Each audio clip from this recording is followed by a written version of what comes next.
लोकसंख्या नाराज आहे. त्यांनी आम्हाला लोकांचा शब्द फाळला नाही, हा लोकांना आवडला नाही.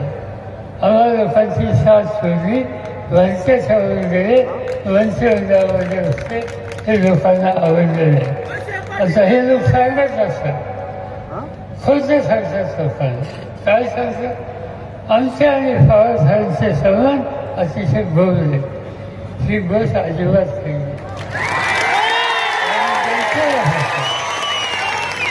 ते सांगतात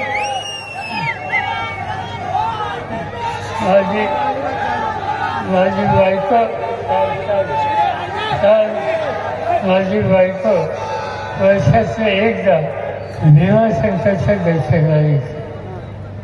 आणि पूर्वीच्या काळामध्ये दत्तू हॉटेल होते त्यावेळेला तेही तिच्यावर नेहमी जायचे. आता हा उद्योग ज्या दिवशी त्यांनी केला, आम्हाला लोकांची साथ सोडली, चुकीच्या लोकांच्यावर गेली. त्याच्यानंतर माझी बायको सगळा भीमाशंकरला गेली. मला माहीत कसं आल्याने चौकशी केली, तुम्ही जाऊन आला म्हणजे हो, तुमची व्यवस्था नेहमी व्हायची नाही म्हणजे नेहमी व्हायची. मला काही कळलं नाही. ज्यांनी तुम्हाला सोडलं त्यांच्या दारात आम्ही गेलो नाही आणि जायला ते त्यांनी सांगितलं. ते सांगतात सांगतात येऊन काल पवारसाहेबांची माझ्याबद्दल काही बोललं नाही. काय बोलायची यांच्यात त्यांनी बोलायला काय ठेवलं? काहीच ठेवलं नाही. त्यांनी एकच गोष्ट ठेवली, त्यांनी गद्दारी केली.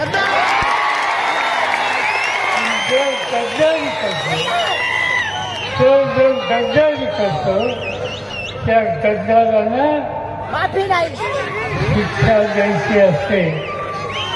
350 वर्षाच्या पूर्वी, 350 वर्षाच्या पूर्वी शिवछत्रपतींच्या नंतर संभाजीराजांची गणोजी शेठांनी गद्दारी केली. ती महाराष्ट्र विसरलेला नाही. गणोजीला आता सुट्टी नाही. ज्यांनी गद्दारी केली त्यांना आता सुट्टी नाही.